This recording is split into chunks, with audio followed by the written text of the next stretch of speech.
Bismillahirrahmanirrahim. Alhamdulillahirabbil alamin wassalatu wassalamu ala habibi rabbil alamin sayyidina maulana Muhammadin wa ala alihi wa sahbihi ajma'in. Amma ba'd, meneruskan istiqamah kita selepas membacaan Hadrah Saudan, kita akan mendengarkan cerita hikmah kisah yang begitu luar biasa dari Sahib Ratib Qutbul Anfas Bros Al-Habib Umar bin Abdurrahman bin Aqil Al-Attas di dalam kitab Al-Qirtas karangan Habib Ali bin Hasan Al-Attas.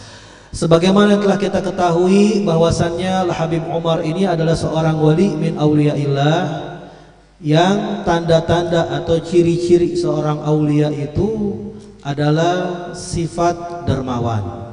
Dan sifat dermawan ini diajarkan oleh Habib Umar kepada para muhibbinnya, orang-orang yang mengikuti beliau. Lalu apa yang menjadi motivasi Habib Umar ini untuk memiliki sifat yang sangat luar biasa? Dikarenakan Habib Umar mengikuti jejak datuk-datuknya, wabil khusus yaitu Sayyidina Ali karamallahu wajhah beserta istrinya putri Rasulullah Sayyidah Fatimah Zahra binti Rasulullah sallallahu alaihi wasallam yang dipuji di dalam Al-Qur'anul Karim surat An-Insan ayat 8 sampai 9. A'udzubillahi minasyaitonir rajim. Wa yut'imuna at-ta'ama ala hubbihi miskinan wa yatiman wa asira. Dan mereka, yaitu keluarga Nabi sallallahu alaihi wasallam, memberikan makanan yang mereka sukai, yang mereka butuhkan kepada pertama orang miskin, pada hari kedua kepada orang yatim, yang hari ketiga diberikan kepada yaitu tawanan perang. Apa yang menjadi motivasi keluarga Nabi di dalam memberikan makanan tersebut kepada orang-orang tadi? Allah puji di dalam Al-Quran, innama nut'imukum liwajhillah.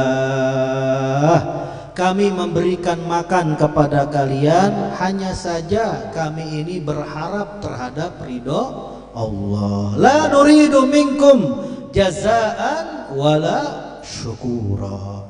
Dan kami tidak menginginkan dari kalian balasan dan juga tidak menginginkan dari kalian terima kasih. Ini adalah keikhlasan yang dimiliki oleh keluarga Nabi Shallallahu Alaihi Wasallam yang dididik oleh Rasulullah Shallallahu Alaihi Wasallam. Begitulah Rasul Shallallahu Alaihi Wasallam mendidik kepada para sahabatnya melalui Al-Quran, yang mana Allah Subhanahu wa Ta'ala berfirman, a'udzubillahi minasyaitonir rajim, liyunfiqu dzu sa'atin min sa'atih. Hendaklah, yaitu orang yang memiliki keluasan harta, untuk memberikan infak sedekah sesuai dengan kemampuannya. Lalu bagaimana dengan orang yang tidak memiliki kemampuan? Kata Allah, wa man qudira alaihi rizquh. Barang siapa yang rezekinya terbatas, enggak banyak, enggak luas, apakah enggak berinfak? Tidak. Allah bilang apa? Falyunfik mimma atahullah. Hendaklah orang tersebut yang terbatas hartanya juga, dia harus yaitu apa? Memberikan infak, yaitu sedekah, dengan yaitu kadar harta yang ada yang Allah beri untuknya. Sehingga orang-orang Ansar, murid-murid Rasul Shallallahu Alaihi Wasallam, mereka mengutamakan diri mereka untuk kaum muhajirin, orang-orang yang berhijrah ke kota Madinah, sehingga Allah Subhanahu wa Ta'ala puji di dalam Al-Quran, wa yu'thiruna ala anfusihim walau kana bihim khasasah. Dan mereka orang-orang yang mengutamakan kaum muhajirin atas diri mereka sendiri, yaitu kaum Ansar. Mereka ini memberikan yaitu harta kepada orang-orang muhajirin walaupun mereka ini membutuhkan. Begitulah Rasul Shallallahu Alaihi Wasallam mendidik kepada keluarganya, mendidik kepada murid-muridnya untuk selalu yaitu berbagi kepada sesama, karena Nabi Shallallahu Alaihi Wasallam bersabda, khair nas anfa'uhum linnas. Sebaik-baiknya manusia yang bisa memberikan manfaat kepada orang lain. Maka kita ingin tahu bagaimana ini Habib Umar bin Abdurrahman Al-Attas dengan hikmahnya, dengan nasihatnya mendidik kepada yaitu murid-muridnya. Maka Al Habib Ali bin Hasan Al-Attas bercerita bahwasannya dulu, ini diceritakan langsung oleh cucunya, hakalana Syekh Abdullah bin Yazid bin Umar sahibu Ghayal Sya'ib Anak, telah menceritakan kepada kami, yaitu Syekh Abdullah putranya Yazid bin Umar.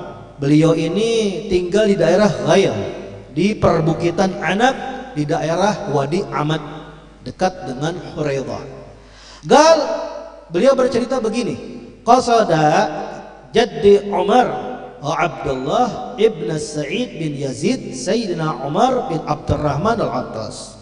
Dulu saya punya kakek, kata Syekh Abdullah nih, yang bernama kakek saya Umar beserta saudaranya Abdullah, yang mana keduanya ini putra daripada Sa'id bin Yazid. Mereka berdua dari Wadi Ahmad menuju Huraidah, kediamannya yaitu Habib Umar bin Abdurrahman Al-Attas. Ngapain mereka berdua ini datang ke Huraidah menemui Habib Umar?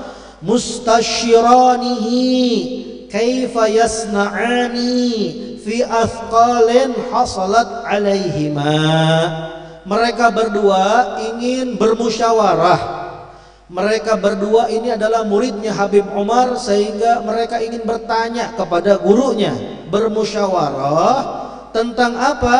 Tentang tindakan apa dan bagaimana yang harus diperbuat di dalam mengatasi beban yang mereka berdua dapatkan. Dengan sebab apa? Bisababi takatsurin nasi alaihima fil ghail, dikarenakan banyaknya orang-orang yang berdatangan kepada mereka berdua meminta bantuan di daerah Ghail, di daerah Wadi Ahmad. Dan wahasalat bidzalika athqalun awlahathuma, terjadi dengan sebab beban tersebut banyaknya orang yang berdatangan, karena daerah Wadi Ahmad sebagaimana diketahui bahwasannya mereka bukan orang-orang kaya, orang-orang badui, orang-orang yang jauh dari perkotaan, sehingga mereka ini banyak berdatangan ke kediamannya, yaitu Syekh Umar dan saudaranya Abdullah yang terkenal orang kaya. Akhirnya kejadian tersebut membuat yaitu terpukul, mentalnya jatuh. Mental kedua orang ini jatuh saking banyaknya orang yang datang. Wa hasala indahumal faza'u minal gasirah, dan sehingga akhirnya terjadi di sisi mereka yaitu rasa takut. Kenapa rasa takut? Rasa takut dari kekurangan harta karena banyaknya orang yang berdatangan. Dan ini jelas. Kenapa? Karena emang godaannya syaitan seperti itu. Sebagaimana Allah Subhanahu wa taala firmankan di dalam Al-Qur'an, asyaitanu ya'idukumul faqra wa ya'murukum bil fahsya. Kata Allah, setan itu menakut-nakuti kepada kalian kemiskinan, kefakiran. Kalau kalian berinfak, kalau kalian berbagi, entar harta ente berkurang. Kalau udah berkurang, ente jadi miskin, ente jadi fakir. Dan apa yang diperintahkan oleh setan? Wa ya'murukum bil fahsya. Setan itu, kata Allah, menyuruh kepada kalian untuk berbuat keji, yaitu apa? Kekikiran. Sehingga Allah Subhanahu wa taala teruskan di dalam ayatnya, wallahu ya'idukum magfiratan minhu wa fadla. Sedangkan Allah Subhanahu wa taala telah menjanjikan untuk kalian yaitu magfirah. Dosa kalian habis diampuni oleh Allah Subhanahu wa taala, wa fadla. Dan juga Allah Subhanahu wa taala memiliki yaitu janji akan memberikan anugerah berupa rezeki yang mana sebagai ganti dari yang telah kalian infakkan. Wallahu wasi'un alim, dan Allah itu maha luas anugerahnya dan maha mengetahui kepada orang yang berinfak. Jadi ini kedua orang tersebut, muridnya Habib Umar, terkena was-was, ditakut-takuti oleh setan, sehingga akhirnya mereka terpaksa mendatangi gurunya untuk menghilangkan was-was tersebut. Bagaimana jalan keluarnya? Falamma masula baina yadayhi, tatkala mereka itu tampak hadir di hadapan Habib Umar, qala lahuma uliman hadara qabla an yakallimahu, maka ini luar biasanya, Habib Umar kasyaf. Habib Umar udah tahu duluan. Maka Habib Umar berkata kepada mereka berdua dan juga kepada orang yang hadir waktu itu di hadapan Habib Umar, sebelum mereka berdua mengadukan masalahnya kepada Habib Umar, sebelum mereka berdua ingin berbicara kepada Habib Umar, Habib Umar malah ngomong begini, madagulun ya jamaah fi bi'rain, ayo apa pendapat kalian wahai orang-orang di dalam dua sumur, katanya. Ihdahuma alaiha sanawah min syiqqain, salah satu daripada dua sumur tersebut ada yaitu pengairan dari dua sisi. Jadi ada dua sumur, satu sumur itu dibuka untuk pengairan, untuk mengairi kebutuhan manusia, hewan dan tanaman-tanaman. Wal ukhra jamatul ma la sanawah alaiha, sedangkan yang satu lagi, kata Habib Umar, sumurnya banyak airnya, cuma tidak dialirkan. Maka kata Habib Umar, pertanyaannya apa? Hal yang kusuma'ul lati alaiha sanawah, apakah akan berkurang air sumur tersebut menjadi kering, gak ada air sama sekali, dikarenakan sumur itu dialirkan untuk kebutuhan orang-orang, kebutuhan hewan dan tanaman.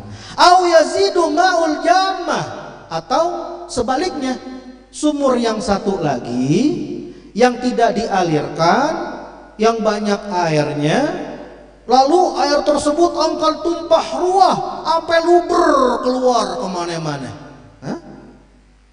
Begitu enggak kata Habib Umar?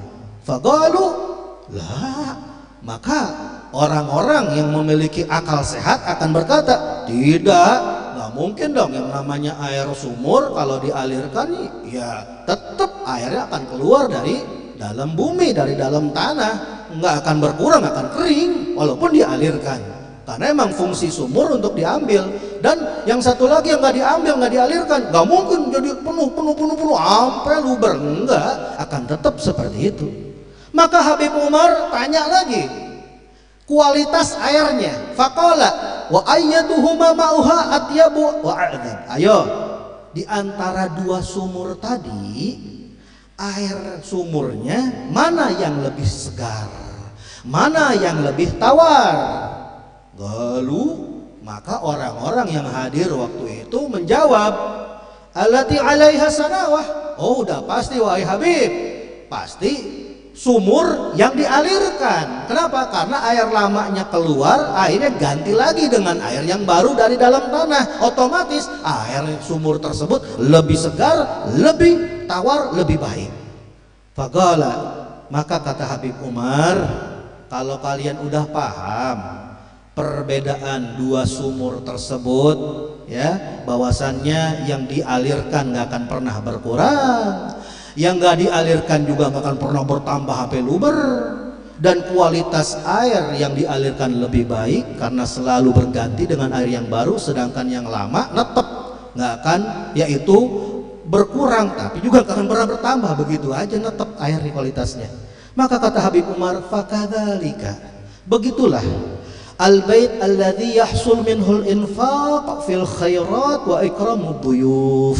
Begitulah rumah, kata Habib Umar, yang didapatkan dari rumah tersebut ada infak, ada berbagi di dalam kebaikan-kebaikan, ada ikramud duyuf, ada yaitu penghormatan kepada tamu-tamu yang datang, dijamu semuanya. Kata Habib Umar, itu permisalan seperti sumur yang dialirkan, yang mana rezeki rumah tersebut akan selalu berganti, akan selalu lebih baik lagi. Tapi sebaliknya, sumur yang gak dialirkan, sumur yang mana kualitas airnya begitu aja gak berubah-ubah, wal baitul ladzi takunu fihil qati'ah wal bukhul, itu diibaratkan seperti rumah yang di dalamnya ada yaitu putus hubungan tali silaturahmi, ada kebakhilan, nggak ada berbagi kebaikan di rumah tersebut, nggak ada orang yang datang.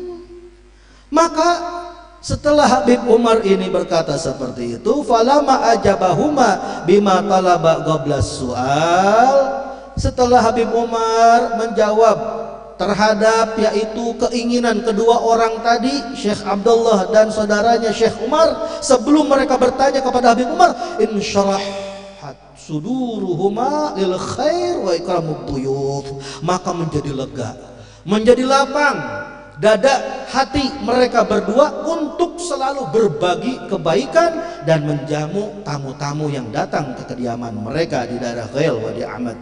Walam ya'uda lil istisqal wa tadajjur min kathrati dzalik, dan mereka enggak kembali untuk merasa berat, merasa keluh kesah dikarenakan banyaknya orang-orang yang berdatangan ke rumah beliau, hatta sampai kata Habib Ali bin Hasan Al-Attas, innal makan baqiya ilal an ala tilkal adah biziarah. Itu tempat kediamannya Syekh Umar dan saudaranya Abdullah ini, kata Habib Ali bin Hasan, masih tersisa sampai sekarang atas adat orang kebiasaan di Wadi Ahmad dengan berkunjung ke rumah tersebut, maka urusannya rapih semua kalau datang ke rumah itu. Bayangin, ini Habib Ali bin Hasan bin Abdullah bin Husain bin Umar bin Abdurrahman Al-Attas. Dari zaman keberapa cicitnya ini Habib Umar, tapi di zaman Habib Umar sampai Habib Ali bin Hasan itu kediamannya masih tetap, yaitu di dalam berbagi kepada orang-orang. Dan ini diceritakan langsung oleh cucunya, yaitu Syekh Abdullah bin Yazid bin Umar. Maka kata Habib Ali bin Hasan, wa narju min fadlillah an yudimahu alal adah jamilah, dan kita memohon kepada Allah dari anugerah yang Allah miliki agar menetapkan, melanggengkan hal tersebut atas adat yang begitu indah ini, al-jadah al-fadilah, dari jalan yang penuh dengan keutamaan, bihaqqi sahibil wasilah wal fadilah, dengan berkatnya pemilik wasilah dan fadilah. Inilah didikan daripada Habib Umar bin Abdurrahman Al-Attas kepada murid-muridnya agar selalu mengikuti jejak daripada cucu-cucu baginda Nabi Muhammad sallallahu alaihi wasallam, rumah yang penuh dengan keberkahan yang Imam Haddad katakan di dalam qasidahnya, baitun nubuwah wal futuwah wal huda wal ilmi fil madhi wa fil mutawaqqi'i, rumah kenabian, rumah kedermawanan, rumah petunjuk, dan rumah ilmu dari zaman dulu sampai akan masa mendatang. Baitus siyadah was sa'adah wal ibadat wal khairat kulla ajma'i, rumah yang memiliki kehormatan, rumah yang memiliki kebahagiaan, rumah yang dipenuhi dengan ibadah-ibadah dan seluruh kebaikan-kebaikan. Baitul imamah waz za'amah wasyahamah wal amanat lil mutawarri'i, rumah kepemimpinan, rumah kemuliaan, rumah keberanian dan amanat-amanat bagi orang yang wara' menjaga diri. Yang dipuji oleh Imam Haddad, qaumun yughathu bihim idza halal bala, mereka adalah kaum yang dimintakan pertolongan apabila musibah turun menimpa manusia, waladal masaghibi kal guyusil hummai, dan di hadapan pacaklik kelaparan mereka memberikan bantuan kepada orang-orang laksana hujan lebat yang turun mengguyur deras ke dalam bumi ini. Inilah luar biasa didikan Habib Umar bin Abdurrahman Al-Attas, didikan daripada anak-anak cucu Habib Umar bin Abdurrahman Al-Attas yang mengajarkan sifat kedermawanan, sifat baginda Nabi Muhammad sallallahu alaihi wasallam. Rabbi fanfa'na bi barakatihim, ahdinal husna bi hurmatihim, wa amitna fit tariqatihim wal mu'afatin minal fitani. Ya Taiba, ya Taiba.